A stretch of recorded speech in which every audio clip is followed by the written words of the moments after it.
मेरे भाई আমার তিলাওয়াতকৃত আয়াতের তরজমা হলো আল্লাহ রব্বুল আলামিন বলেন, আল্লাহর রাসূল বলবে, হে রব, হে আমার প্রতিপালক, আমার এই সম্প্রদায় আমার কোরআনকে ছেড়ে দিয়েছে। যদিও এটা আপনি শুনলেন স্বাভাবিক একটা তরজমা, যদিও সারা জীবন একটা তরজমা হিসেবে আমরা শুনে আসছি। অন্য দু চারটা আয়াতের মতো এই আয়াতের তরজমা আমরা করে আসছি, কিন্তু পৃথিবী বিখ্যাত আলেম আল্লামা মুহাম্মদ ইবনে আহমদ আদ-দাওসরি তার বিখ্যাত কিতাব হাজরুল কুরআন, ওই কিতাবের মধ্যে লেখে এই আয়াতটা হলো সরাসরি আল্লাহর রসুলের মামলা, যেটি রসুল হাসরের ময়দানে আল্লাহ তাআলার কাছে করবে। হাসরের ময়দানে যতগুলো বিচার আল্লাহ করবেন, সবগুলো বিচারের জন্য যতগুলো মামলা দায়ের করা হবে, তিনি বলেন সবচাইতে ভয়ঙ্কর মামলা হবে এটি, যে আল্লাহর রসুল যে বলবে, আল্লাহ আমার এই সম্প্রদায় আমার কোরআনকে ছেড়ে দিয়েছিল, এরা কোরআনকে ছেড়ে দিয়েছে, এটা বিচার করেন। এই কথাটা হবে হাসরের ময়দানের সবচাইতে বড় অভিযোগ। যদি শুধুই মাত্র বড় একটি অভিযোগ হতো তাহলে মনটাকে বুঝ দিতে পারতাম, কিন্তু এই মামলাটা রসুল কখন করবেন জানেন? উপমহাদেশের যুগশ্রেষ্ঠ আলেম ছিলেন আল্লামা সাঈদ আহমদ পালনপুরি নব্বরাল্লাহু মারকাদা। ওনার একটা তাফসীরের কিতাব আছে হিদায়াতুল কুরআন। ওই কিতাবের মধ্যে এই আয়াতের ব্যাপারে লিখতে গিয়ে তিনি বলেন, মূলত রাসূলুল্লাহ সাল্লাল্লাহু আলাইহি ওয়াসাল্লামের এই মামলাটি হলো হাসরের ময়দানের ভয়ঙ্কর তিনটা চিত্রের তৃতীয় নম্বর চিত্র। এর আগে দুইটা চিত্র হবে ভয়ঙ্কর। প্রথম চিত্র যেটি আল্লাহ তাআলা সূরাতুল ফুরকানের মধ্যে ফুটে তুলেছেন, সেটি কি? আল্লাহ তাআলা বলে, ওয়ায়াউমা তাশাক্কাকুস সামাউ বিল গামাম ওয়া নুজ্জিলাল মালাইকাতু তানজিলা। সেদিনের কথা স্মরণ করো তো, যেদিন আকাশটা ফেটে যাবে, ফেরেশতারা দলে দলে অবতরণ করবে। এই আয়াতের ব্যাখ্যায় কিয়ামতের প্রথম চিত্রটা ফুটিয়ে তুললেন আব্দুল্লাহ ইবনে আব্বাস রাদিয়াল্লাহু তাআলা আনহুমা। তিনি বলেন, ইয়াজমাউল্লাহুল খালকা ফি সাঈদিন ওয়াহিদ। আল্লাহ তাআলা পৃথিবীর সমস্ত মাখলুকাতকে একটা মাঠে একত্রিত করবেন। পৃথিবীর শুরু থেকে কিয়ামত পর্যন্ত যতটা মানুষ আল্লাহ সৃষ্টি করেছেন, যতটা পশু পাখি সৃষ্টি করেছেন, যতগুলো কীট পতঙ্গ সৃষ্টি করেছেন, সবগুলোকে ওই মাঠে একত্রিত করা হবে। আপনি একটু হিসেব করেন তো কি পরিমাণ মাখলুকাত ওই দিন একত্রিত করা হবে।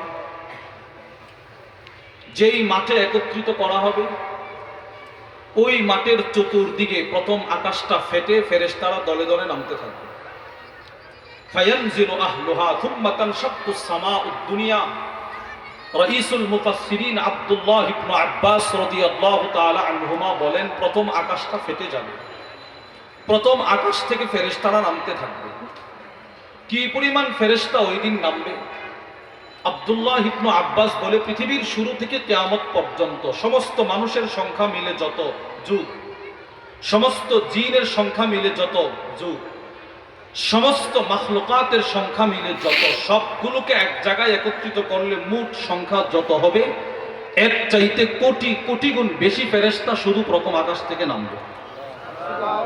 এরা এই মাখলুকাতের পিছন দিক থেকে ঘেরাও করে দাঁড়াবে। অতঃপর দ্বিতীয় আকাশটা ফেটে যাবে। দ্বিতীয় আকাশ থেকে কি পরিমাণ ফেরেশতা নামবে? প্রথম আকাশের ফেরেশতার সংখ্যা যত প্লাস সমস্ত মাখলুকাতের সংখ্যা যত, দুই শ্রেণীর সংখ্যা মিলে যত, দ্বিতীয় আকাশ থেকে এর চাইতে কোটি গুণ বেশি ফেরেশতা ওই দিন অবতরণ করবে। এইভাবে তৃতীয় আকাশটা ফাটবে। দুই আকাশের ফেরেশতার সংখ্যা যত, মাখলুকাতের সংখ্যা যত, এই দুই শ্রেণীর সংখ্যা মিলে যত, এর চাইতে কোটি গুণ বেশি ফেরেশতা তৃতীয় আকাশ থেকে নামবে। এইভাবে চতুর্থ, পঞ্চম, ষষ্ঠ, সপ্তম, 7 আকাশের ফেরেশতা অবতরণ করবে, ওই মাঠের চতুর্দিকে দাঁড়াবে। অতঃপর আল্লাহর আরশ বহনকারী ৮ জন ফেরেশতা আরশ বহন করে নামবে। ওই ফেরেশতা ৮ জনের চতুর্পাশে কি পরিমাণ ফেরেশতা আছে? আব্দুল্লাহ ইবনে আব্বাস রাদিয়াল্লাহু তাআলা আনহুমা থেকে বর্ণিত, তিনি বলেন ৭ আকাশের ফেরেশতার সংখ্যা যত, সমস্ত মাখলুকাতের সংখ্যা যত, এর চাইতে কোটি কোটি কোটি কোটি কোটি কোটি কোটি গুণ বেশি ফেরেশতা শুধু আরশের চতুর্পাশে থাকবে। বাস, এই হলো প্রথম চিত্র। মানুষ এতটাই ভীতি সন্ত্রস্ত হবে, কোন দিকে পালাবে, কে কি করবে, উপায় না পেয়ে কিয়ামতের দ্বিতীয় চিত্র শুরু হয়ে যাবে। সেটি কি? আল্লামা সাঈদ আহমদ পালনপুরি নব্বরাল্লাহু মারকাদা, তিনি বলেন এখন দ্বিতীয় চিত্র শুরু হবে। সেটি হলো ওয়ায়াউমা ইয়া'আদ্দু যালিমু আলা ইয়াদাই ইয়াকুলু ইয়া লাইতানি ইত্তাখাযতু মা'আর রাসূলি সাবিলা। মানুষগুলো উপায় না পেয়ে নিজেরাই নিজেদের হাতগুলো কামড়ে খাইতে থাকবে, খাবে আর বলবে আই কি করলাম দুনিয়াতে, করলামটা কি? শেষ ভরসা যেটা ছিল মানুষের, যে আজকের এই ভয়ঙ্কর সময়ে, কঠিন সময়ে যিনি আমাদের পাশে দাঁড়াবেন তিনি তো নবী মুহাম্মদুর রাসূলুল্লাহ সাল্লাল্লাহু আলাইহি ওয়াসাল্লাম। নিজের হাত নিজে কামড়াবে আর রসুলের দিকে আশা আকাঙ্ক্ষা নিয়ে দাঁড়িয়ে থাকবে, রসুল যদি একটু সুপারিশ করে। এখন তৃতীয় চিত্র, ঠিক সে সময় আল্লাহর রসুল কিছু মানুষকে আঙ্গুল দিয়ে দিয়ে দেখিয়ে বলবে আল্লাহ ইন্না কওমি ইত্তাখাযু হাদাল কুরআন মাহজুরা, এরা আমার কোরআনকে ছেড়ে দিয়েছে।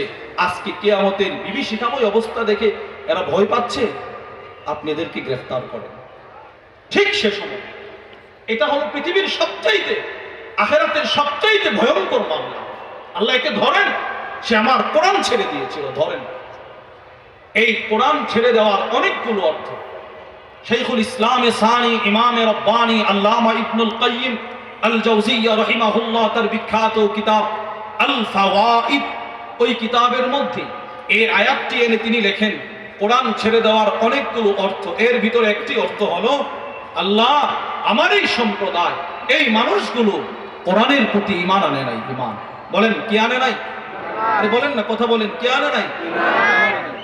অথচ কোরআনের প্রতি ঈমান আনা আবশ্যক, কোরআনের উপর ঈমান আনা ফরজ। আল্লাহ কুরআনুল কারীমের জায়গায় জায়গায় এই বার্তাটা আমাদেরকে শুনিয়েছেন। যেমন আল্লাহ সূরাতুল বাকারার মধ্যে বলেন বিসমিল্লাহির রহমানির রহিম ওয়া আমিনু বিমা আনজালতু মুসাদ্দিকাল লিমা মাআকুম।